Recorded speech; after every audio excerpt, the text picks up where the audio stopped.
two things that help protect muscle mass are a higher protein diet and resistance exercise. So if you're dieting, do those two things. Try to eat higher protein, and what that might mean different things for different people.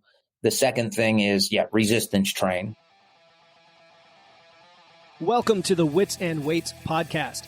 I'm your host, Philip Pape, and this twice-a-week podcast is dedicated to helping you achieve physical self-mastery by getting stronger, optimizing your nutrition, and upgrading your body composition.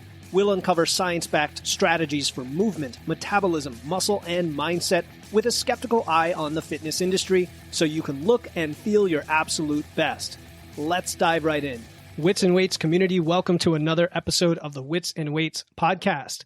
Today we are speaking with Dr. Bill Campbell, whose work I've followed for a few years, including his monthly research review, Body by Science. We are tackling some very important topics today related to improving your body composition to get the physique you want, including how consuming highly processed foods impacts your goals. Can a rapid fat loss phase be effective? Why weight plateaus occur and how to break them, which is more important for your physique, training or nutrition, and the use of diet breaks and refeeds to optimize your physique. Bill Campbell is a professor and director of the Performance and Physique Enhancement Laboratory at the University of South Florida. He publishes a monthly research review, Body by Science, that summarizes the latest and best research focusing on fat loss and building muscle. Bill has published over 200 papers, 3 textbooks, 20 book chapters related to physique enhancement, and his articles have been cited over 7,000 times. He's also the co-creator with Dr. Elaine Norton of the Physique Coaching Academy, the most comprehensive and evidence-based course and mentorship program helping weight loss and physique coaches around the world. Bill, it is a joy to welcome you to the show. Yeah, thank you. That's quite an introduction.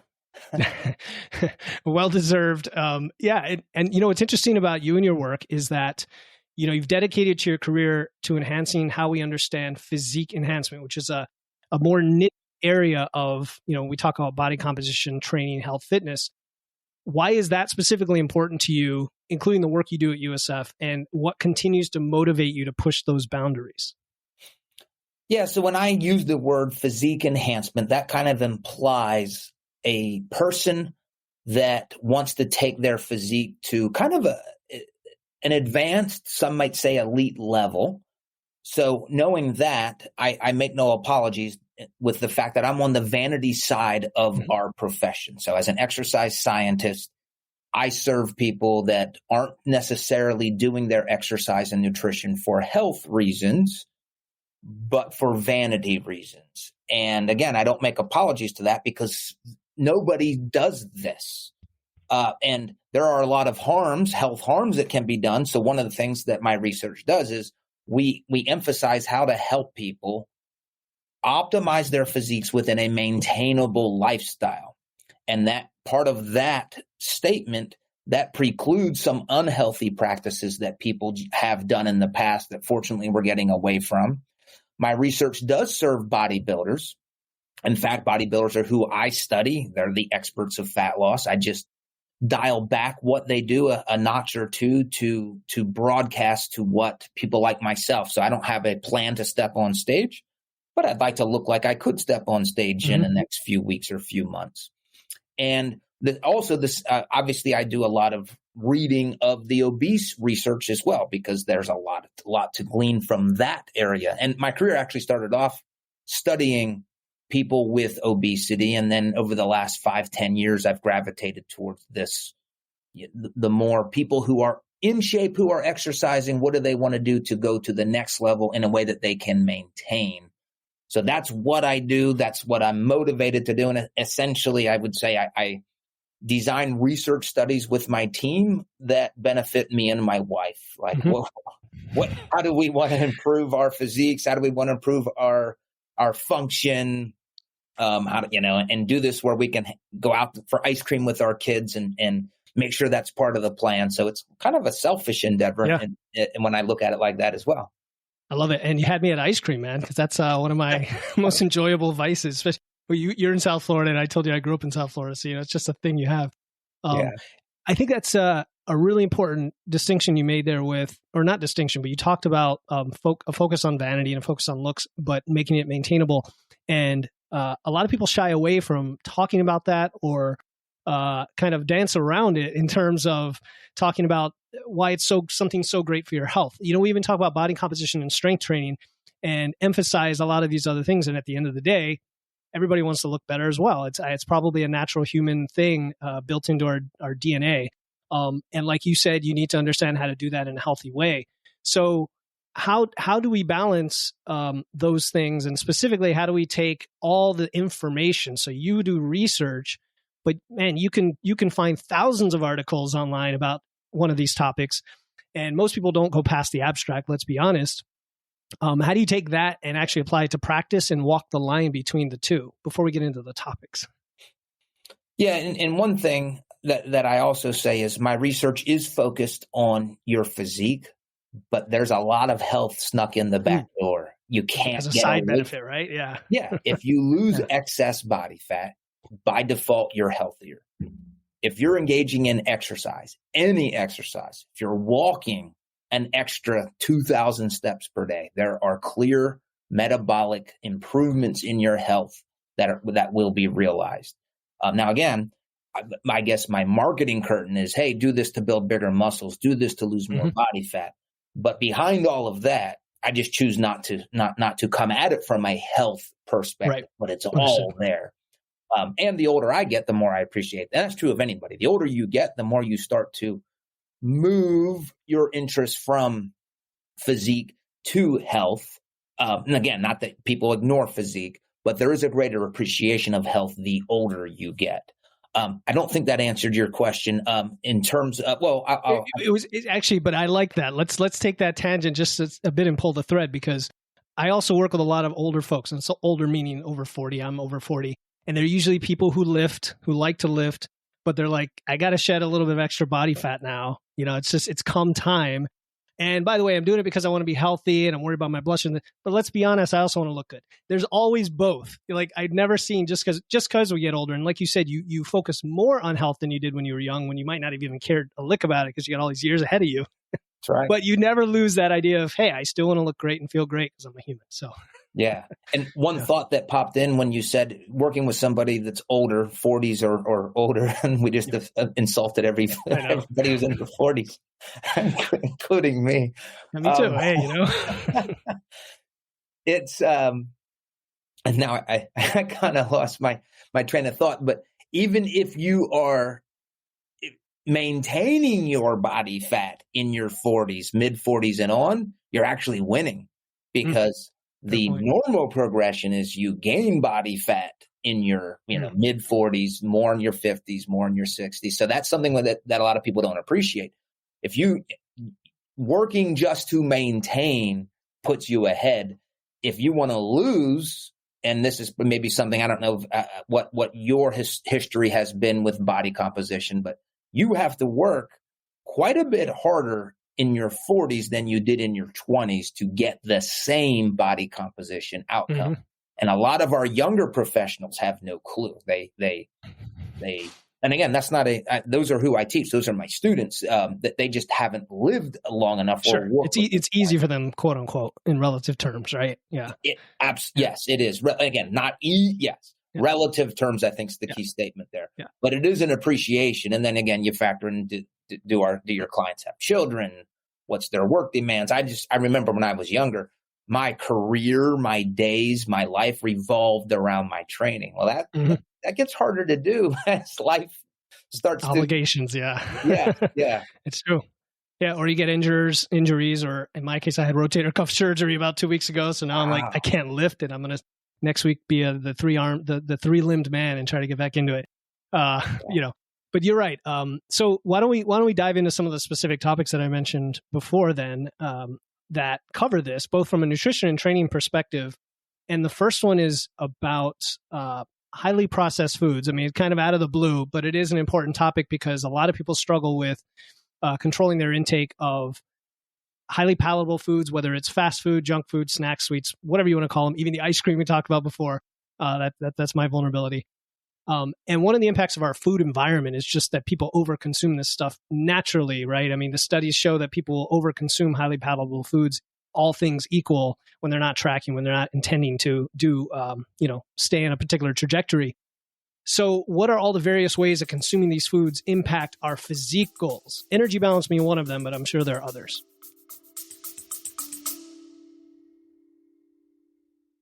Hey listeners, this is Philip Pape, and I'm excited to announce our upcoming totally free 21-day challenge starting December 1st. It's called the Wits and Weights No Diet Holiday Body Recomp Challenge.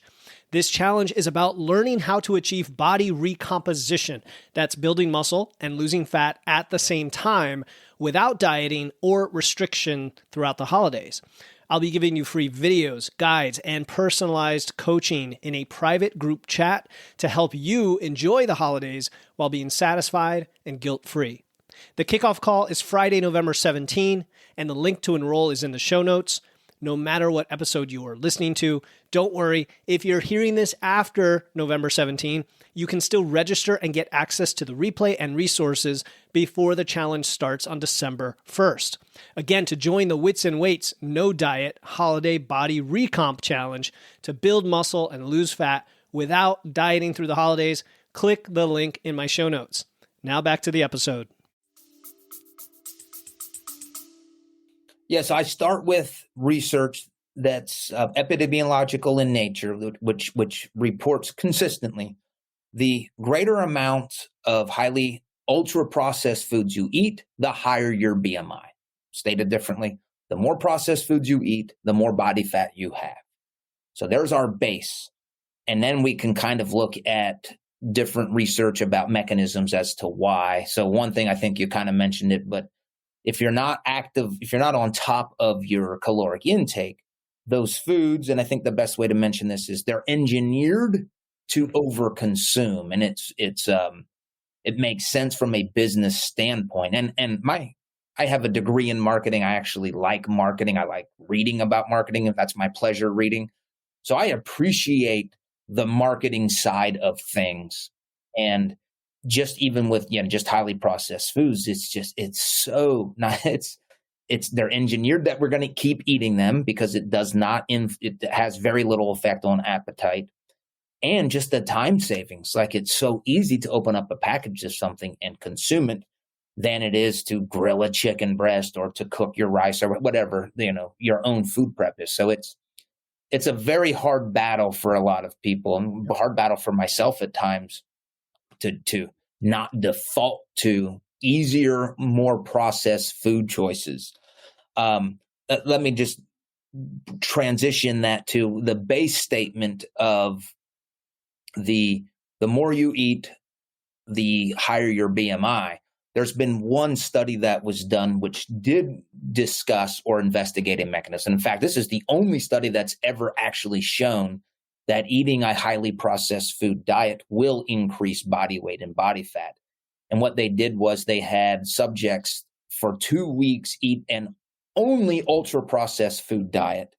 And then for another 2 weeks, the same subjects ate a non-processed food diet. So they had them live in a research unit for 28 days. It might have been 30 days under two different conditions. And essentially what happened was when they eat the ultra processed food, and by the way, the subjects were blinded to the study. Like, they didn't know why they were doing this. They just know that their food was prepared for them. So they didn't know it was a weight gain, weight loss study. And the subjects, while they were on the ultra food processed diet, they ate an additional about 500 calories per day, leading to about a 2-pound weight gain over the 2-week period. And they actually had a little bit of weight loss when they were on the non-processed food diet. And the really intriguing thing was, which at first when I read it puzzled me, there were no differences in their subjective feelings of hunger in either of these 2-week 2-week phases. And I'm like, but I thought that ultra processed foods made us more hungry. Like, they don't satiate you as much. And then the more I thought about it, it was obvious. They were just as hungry, or they got the same feelings of hunger, but they had to eat 500 more calories. Consume more, to get the satiety. Yeah, perfect. Took me a few minutes to it makes sense. And one other thing, and this is a whole other conversation, these subjects overate on carbs and fat. So Most of the excess calories were from the carbs and fat, the snacks, essentially. And that goes into another topic called protein leverage theory. So if you follow my work or some of my research, we've published some studies about the importance of having like a higher protein diet to enhance your physique and just to prevent excess weight gain. Yeah. And as I was mentioning before we recorded this, that the episode coming out right before this, it already came out as people are listening to this, was all about protein. And I referenced some of the study you talked about where women had just a slight increase in protein and there was a massive difference in body fat reduction and so on. So I think that's important. What about if you control for calories? So the calories are the same between two groups. What other effects would we see? For example, the thermic effect of feeding, I understand, is higher with whole foods. What would your expenditure change, just all things equal, or any other variables change because you're eating whole foods versus processed foods? Yeah. So I'm aware of one study where that's been shown. So you have 1,000 calories of a whole food meal, and you have 1,000 calories of a ultra processed meal. You're going to expend more calories with the non-processed meal. Mm. Now that's probably, I wouldn't call it trivial, because you do that meal after meal, day after day, that will likely have an effect over time. But there's not only when you eat a highly processed food diet, not only are you going to be hungrier, but your body actually burns fewer calories to digest, absorb, transport, and process those foods. So you're kind of losing on both ends of the spectrum there. The energy in, you're likely to consume more, and your energy expended or your energy out. Yeah. So again, there's nothing, the science is not favorable to anything about highly ultra processed foods if you're trying to optimize your physique or trying to manage weight gain. Now, that being said, again, my core tenet is optimize your physique within a maintainable lifestyle. Mm-hmm. At least for me and how I'm raising my children, maintaining our lifestyle is eating ice cream sometimes, eating potato chips sometimes. I'm with you. Yes. Now, some people that they would say that's horrible. How do you do that? My children have soda sometimes. So, and I'm very sensitive. I have daughters, so I'm very hypersensitive to eating disorders or disorder eating. So we don't really talk about, hey, we just know if you're going to have a snack, you get a bowl. And when you finish the bowl, you're done. You got that enjoyment. So there's that aspect as well. Yes, the research isn't favorable, but I know the research, and I'm going to have chocolate chip cookies sometime in the next week. Likewise. I'm totally with you there. And again, it's a matter of quantity. It's like all the recent studies and observations about aspartame, like make sure to have less than 15 cans of soda every single day so you avoid the, deleterious effects of aspartame. Anyway, so that's what I was going to ask. And you basically answered that is like, is there a place for those in our diet? And the answer is yes, if you want it to be maintainable, at least if you enjoy those foods. Obviously, if you just enjoy eating 100% whole foods, go for it. What about when the foods are associated with emotional triggers, binge eating, things like that, right? Specific trigger foods.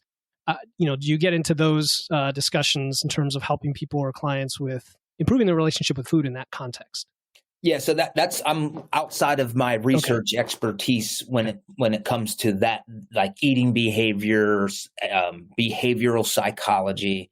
I will just say practically, a lot of coaches that are in my network, they have kind of a base recommendation, which is the 80-20 rule. So try to have 80% of your food choices be from whole food and 20% being the foods that might be a little bit more hyper palatable. Now, we also need to suggest here, and again, I'm not talking about health, but there are also this eating a highly processed food diet. Yes, it causes more hunger. Yes, it causes less energy output. There are metabolic health consequences as well. So more insulin production, probably a greater risk for type 2 diabetes. So I'm not focused on those health effects of this, but that's a consideration as well. Usually nutrient deficient.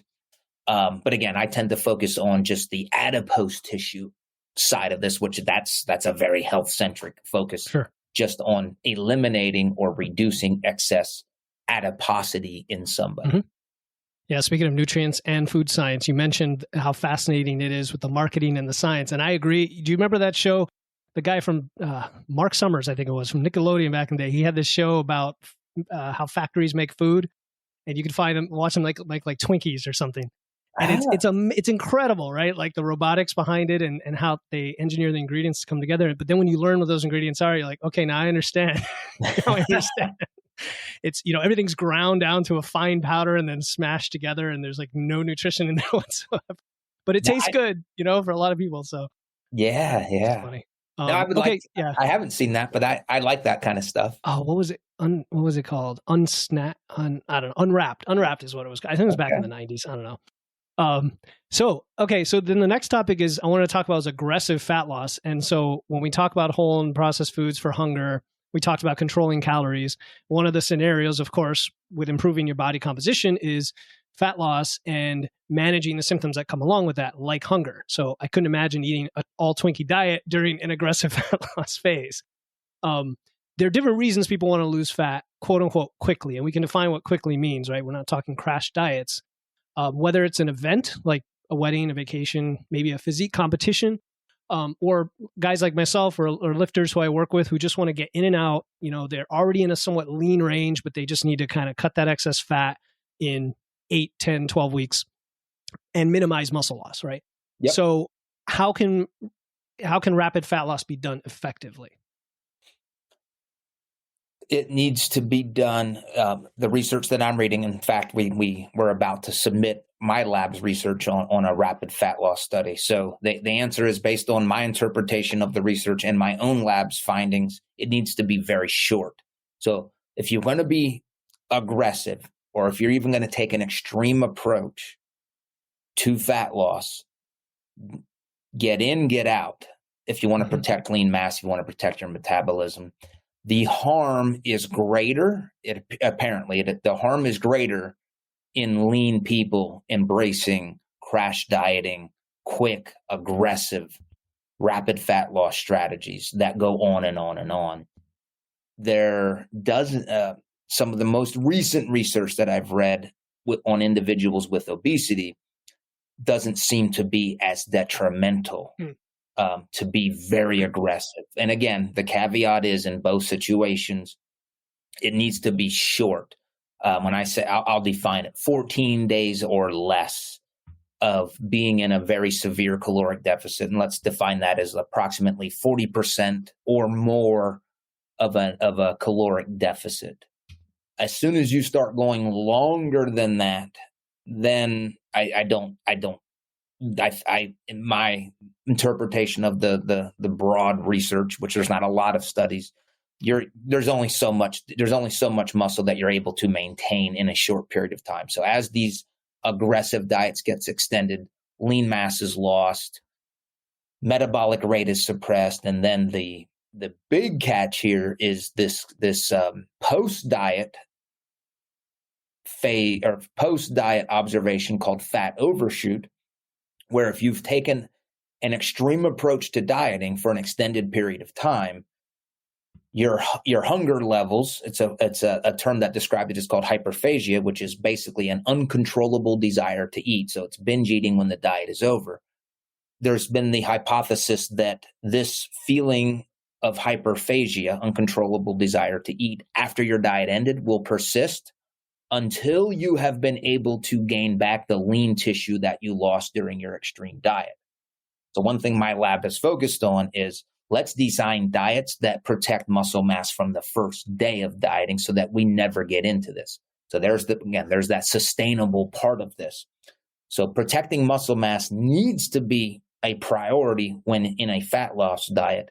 And that's true whether it's a slow and methodical 6-month process or a 10-day extreme diet process. What are the things we can do to protect muscle mass and prevent this post-diet rebound, fat overshoot, and a feeling of just uncontrollable hunger?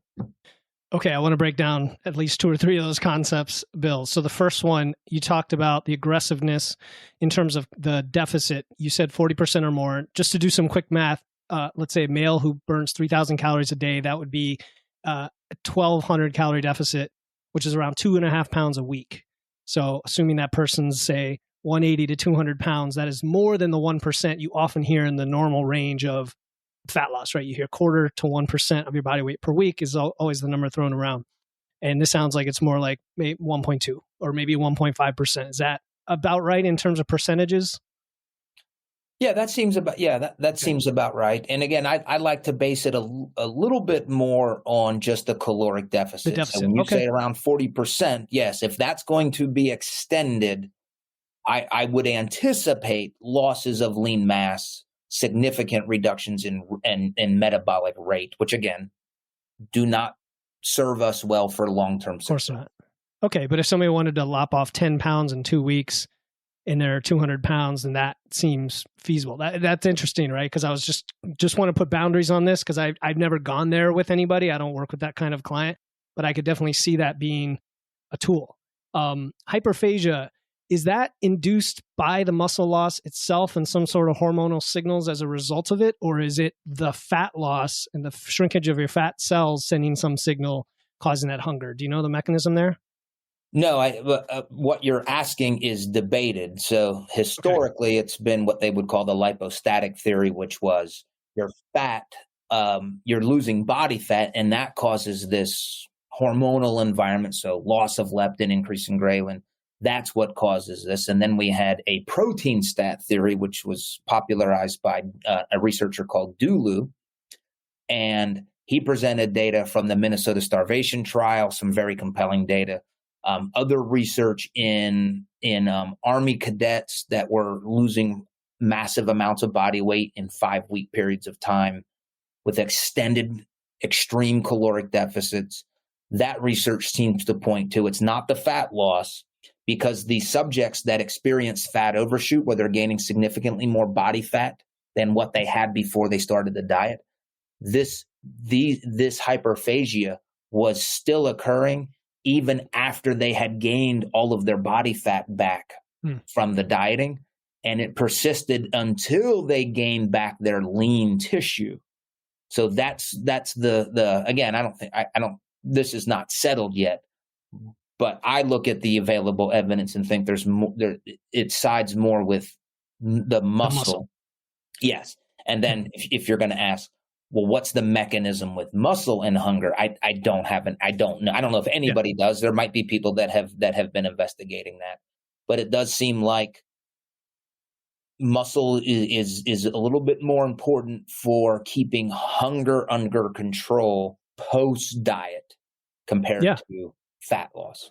Yeah, and even if we don't understand the mechanism, people listening, it's just, I just want to hammer home the point always of how important it is to keep your lean mass, however you need to do it. Hey, this is Philip, and I hope you're enjoying this episode of Wits and Weights. If you're finding value in the content and want to stay up to date with all our latest episodes, be sure to hit the follow button on your favorite podcast platform. By following, you'll get notified whenever a new episode comes out, and you won't miss out on knowledge and strategies to level up your health and fitness. All right, let's get back to the episode. And so going back to the aggressive dieting, if someone just wanted to do what we might call a mini cut, I don't know what you would call this 14-day highly aggressive diet, if there's a term, but somebody wanted to say do it over a 4 to 8 week period, which is a little more typical. What do we need to do to maintain muscle mass? Is it more the 1%, or again, do you go by a calorie deficit? Well, in general, it's very simple. 2 things that help protect muscle mass are a higher protein diet and resistance exercise. So if you're dieting, do those 2 things. Try to eat higher protein, and what that might mean different things for different people. The second thing is, resistance train. And then the other consideration, is what's the caloric deficit? How aggressive can we be? And I'll just share what we found in our study. So we had resistance trained males and females on a 37.5% on average, 37.5% caloric deficit for 14 days. our initial analysis of our data was they lost a third of their body weight from lean body mass, which is more than what you would ever want. But then we did what all researchers should be doing with these types of studies. We accounted for the losses of body water. So they lost considerable amounts of body water in this short period of time. And when you factor that in, they pretty much maintained all of their what I call dry fat-free mass or dry lean tissue. And that was also supported by their resting metabolic rate. There was a drop in the first 2 weeks, but that came back quickly in the following 2 weeks. So our study's data is what I used to, if you listen to anything I would have said 3 years ago, it was avoid rapid fat loss approaches all the time. There's no nuance. And now my own data has made me revisit this, find some other studies that also report in this area. And I'm like, okay, there is more nuance to this. And my nuance that my data and some other studies that I've read is we can be aggressive if it's a short-term aggressive approach. And some of my latest reading just in the last 2 weeks is in people with obesity, it may even be a wise decision to be aggressive initially. So that there is again, this is where I'm not a behavioral psychologist, but there's this feeling of success and tangible results immediately. Whereas always going slow all the time, you don't get that. So yes, if you haven't noticed, I'm literally in the midst of a personal diet transition of my own thinking. And I'll have it resolved in another month or two. I just have to read some more studies so I can feel good. All right. Send me the answer when you have it. I'm sure everybody will find. That's funny because, I mean, I could see where all of these could apply. So somebody who's obese, I guess the one thing that comes to mind is if their expenditure's kind of low, right? With somebody who's been sedentary and hasn't been training and don't have much muscle mass, and for whatever reason, lower expenditure, it could be very tough, even on a short term, because now the calories are just ridiculously low to where you might have to make some more extreme trade-offs that are not sustainable. But again, it comes back to your premise. It needs to be somewhat maintainable in the long term. What about, so if you're trying to lose like 20 or 30 pounds, but don't want it to take that long, how aggressive can you go over 2 weeks? Because you said minimum 40%, or you said that's around the number? That's what we, let's just say approximately 40% to make it easy. That's what we investigated. And what we found was lean tissue was pretty much maintained with that aggression in 2 weeks. Now, we also have to appreciate our subjects were doing the same volume of resistance training, so they didn't change their training at all. And they were getting a gram per pound or 2.2 grams per kilogram of body weight of protein. That's a lot of protein. Mm-hmm. And especially if you're a small person, it just happened to be a lot of our smaller females. That's almost all of their calories from protein if they're going to get a gram per pound. And we had to work with them on that. It was not, and again, somebody like me, I had a lot more wiggle room with my calories. Yep. Somebody like my wife, with my 80% of her calories were coming from protein. But what we learned is, at least in that one study, that's what it took to maintain this dry fat-free mass. Very interesting. Yeah, I hadn't looked at it too much, and I'm glad I asked about it. I want to hear more when it comes out, because I could, I almost envision a scale or a table that has guidelines where, based on the aggressiveness and how much you want to lose, like here's where you could target. Because for some people, they have more weight to lose. You're not going to want to go, 80% deficit for 2 weeks. So of course you're going to have to stretch it out. But how long do you stretch it out versus how high do you go? It's that balance without losing the muscle mass. Yeah, and that's the question. What if we had gone 3 weeks? So my guess is if you start to go longer than 2 weeks, you start to lose the ability to maintain your lean tissue. Now, let's say you do lose some lean tissue over a month. It's not gone forever. You're going to get it back. Mm-hmm. It might take a week. It might take a month, 6 weeks. So it's not like you've damaged yourself for life because you've lost some lean tissue. But at the same time, that's also the time that you were dieting, plus the time after that it took to get it back. That might be 2-3 months of you not building any new lean tissue. So there is that consideration. And I just want to just throw out this idea of something that I'm, again, as I'm literally, you're watching my life flash before my eyes in terms off the press. As I'm changing, I think I'm changing my mind on this. There's a reason why being very aggressive for a short period of time makes sense to me. And I'll start with asking the question, when are people most motivated to diet? When they start or after they've been dieting for right at the beginning. So to me, it makes sense to leverage their motivation and their ability early on to beat hunger. Now, I always say, hunger always wins. You can beat hunger for breakfast. You can beat hunger for dinner. You can beat hunger for a week. Hunger will win. But can we design an aggressive approach where you have enough willpower to lose this excess body fat for the first week or two, and then you come out of it? And I'll give one other thought to this that just excites me. Let's say you put somebody on a moderate caloric deficit. So you tell me, what would be a percentage decrease in calories that you would define as moderate? 0.5% of your body weight. So I don't think in terms of calories, but yeah. Okay. Well, let's use that. So they're going to lose 0.5% of their body weight per week. So a pound a week for a 200-pound person, that's 500 calorie deficit a day. Yeah. I'm going to go back to the caloric deficit because I think it gives a better analogy. So let's just say it took somebody a 25% caloric deficit to get to this 0.5% of body weight per week, which I think that's probably actually pretty close. Mm-hmm. So you start somebody on that and they're like, okay, well, now I'm dieting. I'm a little bit more irritable. I'm reducing and I can't eat all these foods and I'm hungrier. All right. That would be a typical response. But what if you started somebody at the initial part and you cut their calories by 40% for the first week? Mm-hmm. And now you put them in week 2, you put them at 25%.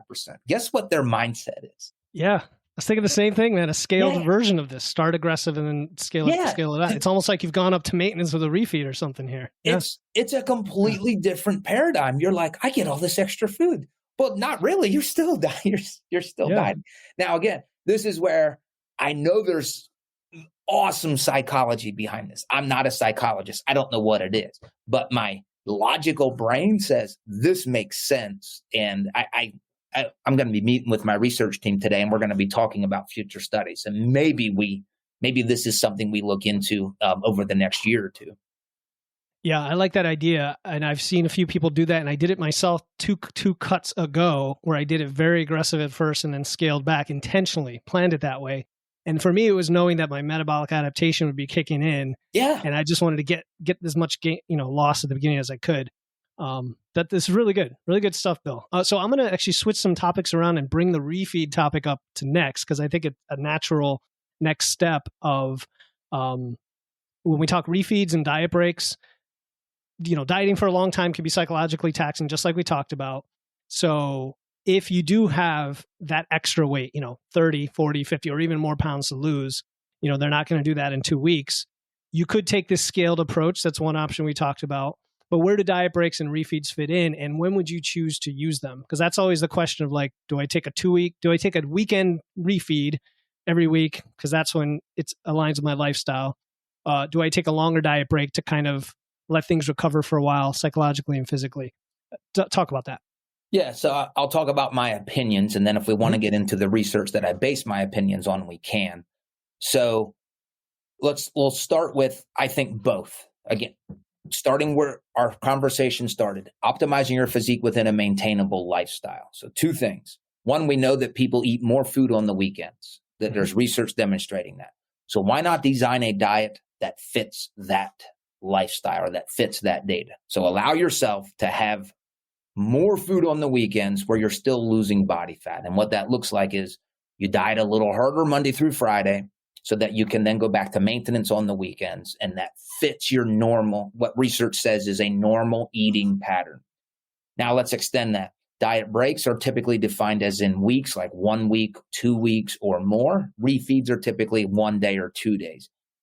In this maintainable lifestyle paradigm that I am advocate of, You have refeeds on the weekends, and you take diet breaks when you're on vacation, when there's periods of your life where you have diet fatigue, you take a week or two off, and you're not in a perpetual caloric deficit. So I'm of the opinion you incorporate both. Now I always love to take a devil's advocate approach. The counter to that is, well, now you've just extended the torture of dieting, and it's going to take you longer. But my counter to that is, but this is your lifestyle. Like, you're fitting this in. I don't want you to have to grind out 4 months of dieting for you to get to this low level of body fat. And now what? Chances are you're going to increase it anyway. Let's just make this a part of your lifestyle. And again, there's still discipline involved. When you do a refeed, it's back to maintenance calories. So you still have to have a regulatory or a governor on not overeating. Mm-hmm. And the same thing with the diet breaks. You're going back to maintenance. So there's still a level of control. But I think both. And let me say, does the research overwhelmingly suggest that they're better? And the answer is no. They're never worse than other than if you're going to say it takes more time. But we do have data, 2 studies, one from my lab and one from an Australian lab. Both studies in resistance-trained people reported significant improvements in desire to eat. Let's just call it hunger.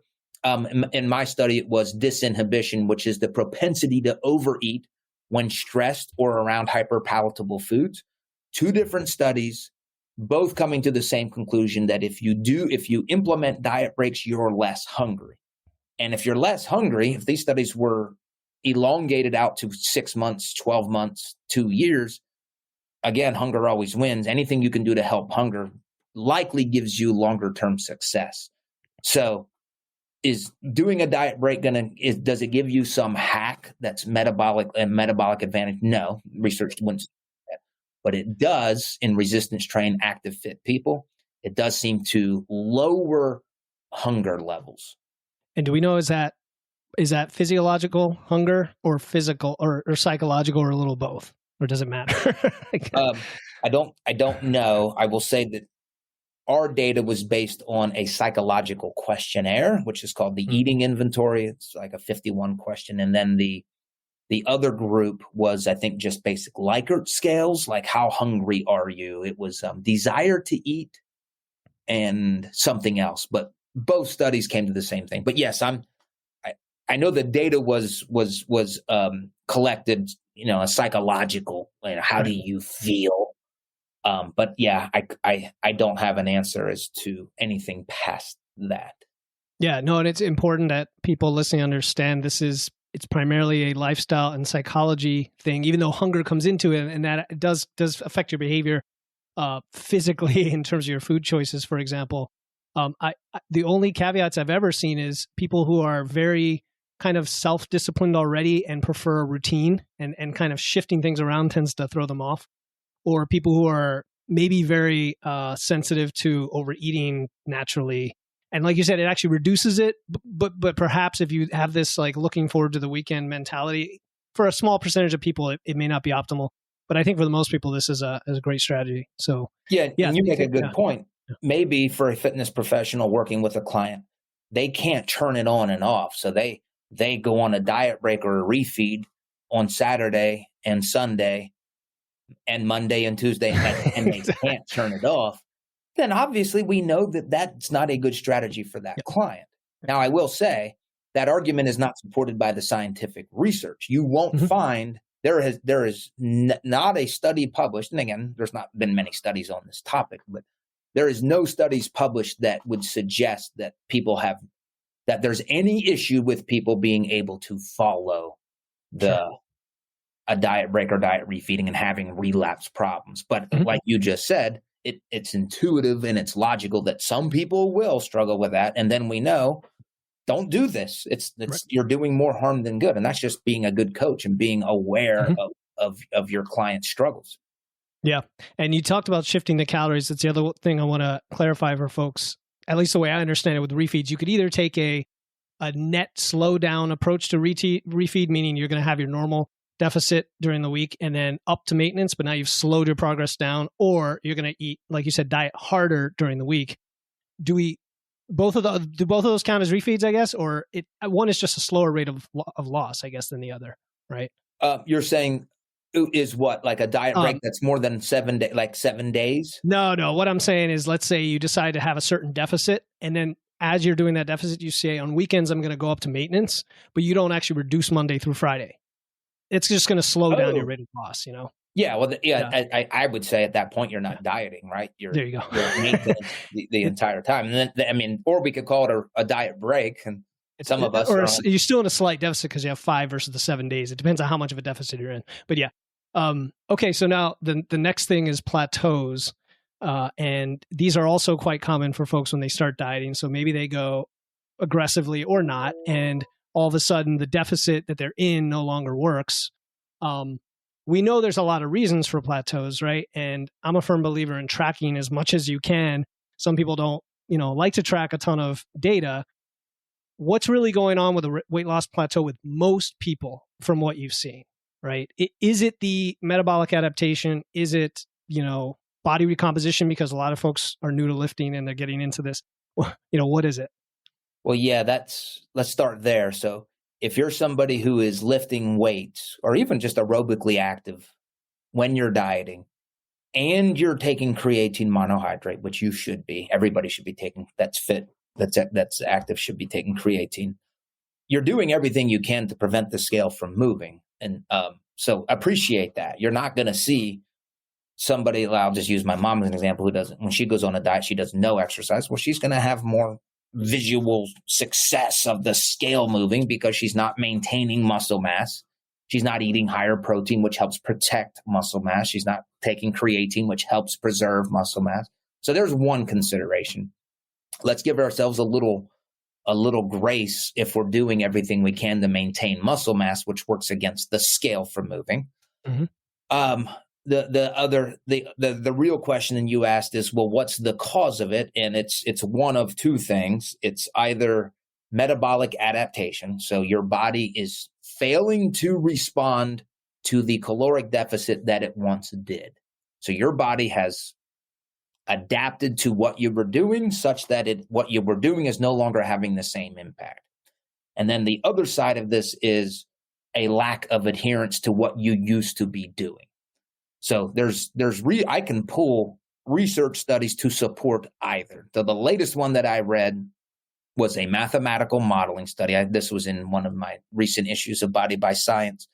These researchers used mathematical modeling from real human subject studies. So it wasn't made up data. So they used the data that existed to model what the cause of a weight loss plateau is. So it's important to note that they predicted weight loss plateaus due to metabolic adaptation to occur at about 2 years. So if you diet for 2 years, your body will adapt to the point where it will stop losing body weight. But what we see in almost every single research study that's a year or longer is we see weight loss plateaus at about 6 months. They asked the question, why? Their mathematical modeling suggested that it was not due to the subject's metabolic adaptation or their metabolic rate slowing down. It was because they stopped following the diet. They were not adhering to the diet anymore. So I take both sides of the data and I try to come up with a system that helps coaches who work with weight loss clients. And the way that I present this to coaches is this. If your client is struggling or is having a self-proclaimed weight loss plateau, I don't think we're doing our job if we take them at their word and just assume that they're following the plan. So I think we first have to say, are you really doing what you say you're doing? Is everything being tracked? Are you exercising more than what you're telling me or less than what you're telling me? So let's not have blind trust in our client about what they say they're doing. And and let's say we've done those checks and they are, well, then the other explanation is, yes, there is some metabolic adaptation, which is occurring. Which one is it? I mean, it depends on the client, but I think historically, we've all been quick to say metabolic adaptation. When in fact, that may not be the case. And clearly here, another consideration is what's the level of your client? Are they pretty elite? Are they high exercisers? Well, then I'm going to say that they're probably more on the metabolic adaptation part. If you're working with a new client for a couple of months who's new to fitness and they're saying, I can't lose weight anymore, then I'm gonna probably say maybe this is an adherence issue. And then finally, I'm going to say this because this everybody needs to hear this. If you're defining let me phrase it like this. You as a coach need to define what a weight loss plateau is with your client the day or the week that you start working with them. You do not want to be reactive. Help prepare them for it. Yeah. Yes, it will happen. For sure. And when it does happen, how are we going to define it? Is it because you weighed less, you weighed more today than you did yesterday? Because some people will use one day's weigh-in. Yep. So again, you define what that is. Here's what I would say, which everybody's going to just forget it. 1 month, 4 weeks of dieting in a row where your body weight has not changed. That's what I would say. Now, again, it's easy. I'm a researcher and I don't have to put food on the table working with clients who are angry at me and my program. So it's easy for me to say a month. Yep. But still, I know I was literally looking at some data in our lab in the last 2 days now. Weight loss isn't linear. People, you think you're in a weight loss plateau, but if you just stayed with the same plan a couple more days or another week or another 2 weeks, you'll notice, whoa, I just lost 3 pounds and I changed nothing. It's true. Yeah, it's true. It's hard, right? That goes against our nature. I hear you. I with my clients, we use like a three week moving average for that reason. And I'm like, don't look at the scale. I want you to gather the data point. Just don't pay attention to the scale. Let's look at the average. And there's one slight nuance I actually came to my mind when you mentioned not adhering to the diet for new folks at tracking. And that is they just may not be tracking accurately and be unaware of it. So for example, if they estimate food that they eat out, that's really hard, right? For new people. So they may be underestimating the calories, even though they're logging it. And therefore it looks like they're eating less than they are. That's the little nuance. Corner case. Yeah. That's a great point. And let me just give you huge kudos. If you have your clients agreeing to a 3-week rolling average, that's good. Like you've communicated or have a relationship with your clients that is earned, because I can't get my wife to. It's hard. Well, you have to have the data right next to the scale weight data as it rolls on. And you're like, look how the numbers are different. You know what I mean? Yes. This one's smooth and this one goes up and down a lot. So we're going to go with the smooth one, But still, anybody can say, look at the data, but not everybody will want to do it. So anyway, right. I applaud you. That's awesome. Yeah. So we got it. Hey man, I had to learn this stuff for myself too, as I went along and figured out what worked. All right. So I know we only have a few minutes left. Just a couple of questions. The last topic was going to be on training versus nutrition. The adage abs are made in the kitchen. There's always a debate of is one more important than the other. You've already talked about the importance of protein and strength training and nutrition. So I think I know the answer, but what's the optimal balance between training and nutrition, if there is one? I'll just go with the first thought that came into my head. If you're trying to change the shape of your body, then training is going to change your body. If you're trying to lose the most weight in the shortest amount of time, then diet will be your best approach, which obviously I'm in this niche where we try to do both. We try to get fat down to lower than average levels, and we try to maximize muscle mass as close to our genetic potential as possible. So that's a very fun niche to be in. So yeah, I think it really depends on, and there's also an argument here to be, to have phases. So define your phase. Do you want to lose fat? Embrace that. We can lose a little bit of lean. We don't want to, but we're going to be okay with losing some lean tissue if that's our goal. And if you're I want to build muscle, well, then don't sabotage that by dieting every other week when you say your goal is to build lean tissue. So I always say, define your goal and then pursue that goal, and don't sabotage it with nuance from the other side. Yeah, there you go. It's also the reason I know I personally prefer the term fat loss to weight loss to make that distinction. Well, what do you mean? Oh, well, let's break down the difference. You've got to hold on to your tissue to lose the fat, or else you're going to lose both. Yeah. Yeah. All right. So I like to ask this question of all guests, Bill, and that is, what one question did you wish I had asked, and what is your answer? All right, give me a minute.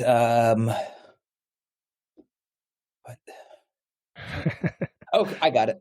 Okay. What are you currently working on in your lab? So what we're currently working on, and I have to give credit to my research coordinator, Corey LaFontaine. He's coordinating this entire study for us. We're comparing what's better for fat loss, resistance training, or aerobic exercise or cardio. And we're doing that we're compiling every study we can in the English language that meets our criteria, that had an aerobic group within one study, and in the same study a resistance training group, and then a concurrent group. So we're only looking at the studies that were designed to best answer that question. So hopefully by next year, we're going to have an answer. If you're trying to lose body fat, is it better to do cardio only or resistance training only? And of course, we know what happens if you combine them, you get the best fat loss outcomes. So that's what we're doing. All right, looking forward to that, and I'll keep subscribing to Body by Science. Encourage anyone listening to do the same if you want to learn the same kind of insights. Where can listeners learn more about you, Bill? 2 places. My Instagram is Bill Campbell, PhD, and thank you for being a subscriber to Body by Science. It is I love it. This month's issue is about the semaglutide, the anti-obesity drug. It's a really good primer, and something that I haven't mentioned yet, but I'm going to be going live with all of my subscribers to talk about the threats to fitness professionals who work with weight loss clients. And we're also going to talk about opportunities that this drug can give us in this space. So not mentioned that anywhere yet, but I plan to go live probably 3 times to make sure that I can try to capture all of my subscribers that want to attend that. So I'm going to give a little bit of a lecture on that. And again, the real meat of that will be, let's not be fearful of this and be powerless. Let's use this to help us serve more people, make more money as fitness professionals. And I'm very excited about that. And I have not done that before with my subscribers. Okay, so your IG and Body by Science? Instagram, Bill Campbell, PhD. And then my website, if you want to get Body by Science, it's billcampbellphd.com. And I'll just say, you won't regret it. It is, I bring in experts, people like you, to apply the research in their own coaching client relationship. So I review the studies. I have experts come in and say, here's how I would apply this. And then again, I'm going to add on some live sessions as well. Yeah, that's my favorite part of it, actually, is after you wrap up the article, you have a couple experts that provide their insights based on practice. So really good stuff, Bill. Great talking with you. It was a true joy. I'll put all the links in the show notes so listeners can find you. And thanks again for coming on. Yeah, thank you for having me. Thank you for tuning in to another episode of Wits and Weights. If you found value in today's episode and know someone else who's looking to level up their wits or weights, please take a moment to share this episode with them. And make sure to hit the follow button in your podcast platform right now to catch the next episode. Until then, stay strong.